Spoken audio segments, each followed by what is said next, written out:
on modern marvels.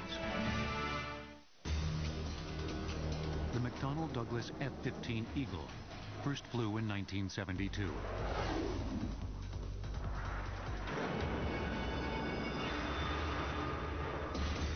And reigned unchallenged for decades as the world's premier air superiority fighter. But the new F-A-22 Raptor will finally bring that reign to an end.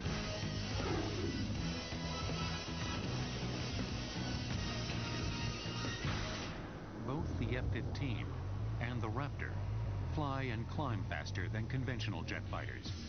This enables them to dominate air-to-air battles with enemy planes, which means they can deny the skies to the enemy. Hence the term air superiority fighter. The goal in developing a fighter airplane is really to make certain that you can totally, overwhelmingly dominate the opponent. If you look at the F-15, it became America's most successful air combat fighter.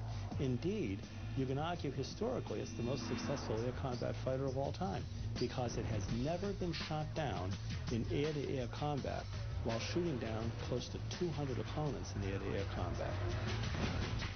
In 1975, 20 F-15 Eagles were modified to make them even faster. Called Streak Eagles, they set several time-to-climb records that still stand. But the new F-A-22 Raptor is expected to break those records and bring new meaning to the term air superiority. The F-15 is very old in the tooth. You know, if we take a look at our fighter forces today, you realize that if these airplanes were automobiles, they'd be wearing classic car plates. After a testing and validation program lasting 4.5 years, the industry team of Lockheed Martin and Boeing in 1991 won the competition to build the next generation air superiority fighter that would replace the aging fleet of F-15s. It capitalizes on a number of technological revolutions, and this enables us to get first look at an opponent, first shot at that opponent, and first kill, where we are literally moving out of the fight before the enemy realizes they're being attacked. You can detect him, you can fire a missile on him, and he'll almost blow up before he even knows you're there. So it's not that you're undetectable, but by the time he does detect you, you already have such an offensive advantage on him that it's really not even a competition. The production version of the F-22 design, now called the Raptor, first flew in 1997. Like the F-15 Eagle, it can reach supersonic speeds. But the Raptor can cruise without using fuel-hungry afterburners, giving an enemy less time to engage it.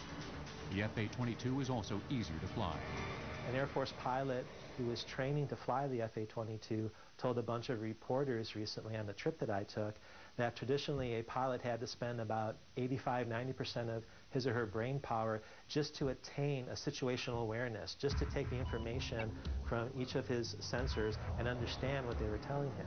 He says with the F-A-22 Raptor, that situational awareness is almost instantaneous, so he has most of his brain power left to devise how he's going to attack a certain target or how he's going to evade something, that type of thing. So that's a real significant difference.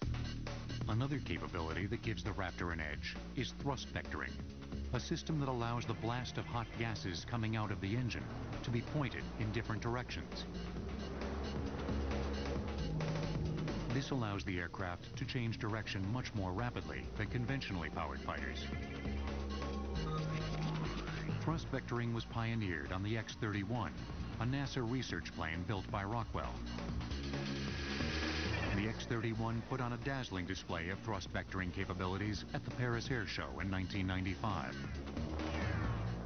Most people at the air show in Paris when they first saw that thought the airplane was going to crash. And then it just flies right on out and goes and does another maneuver. These people had never seen it were just in awe.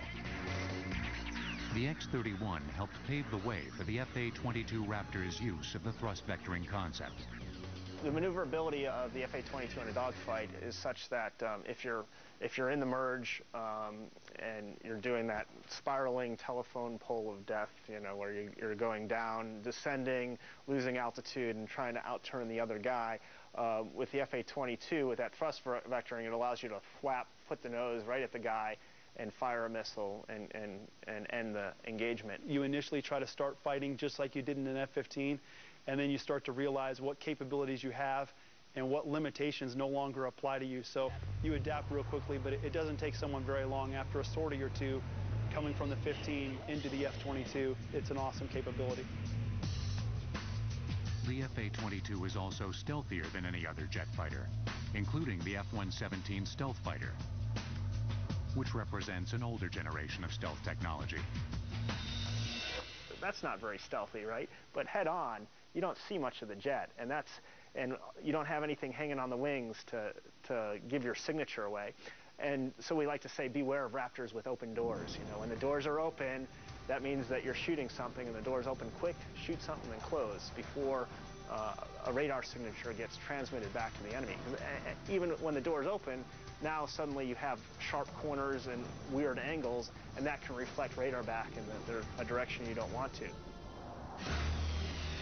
The Air Force plans to eventually purchase 339 Raptors, and production of the aircraft is scheduled to continue to 2013. The F-A-22 is an Air Force pilot's dream. But there are planes on the horizon that may be more like a pilot's nightmare, because these aircraft have no pilots. The F-15 Eagle can climb at more than 40,000 feet per minute. That's sea level to the top of Mount Everest in 45 seconds. Extreme aircraft will return on Modern Marvels.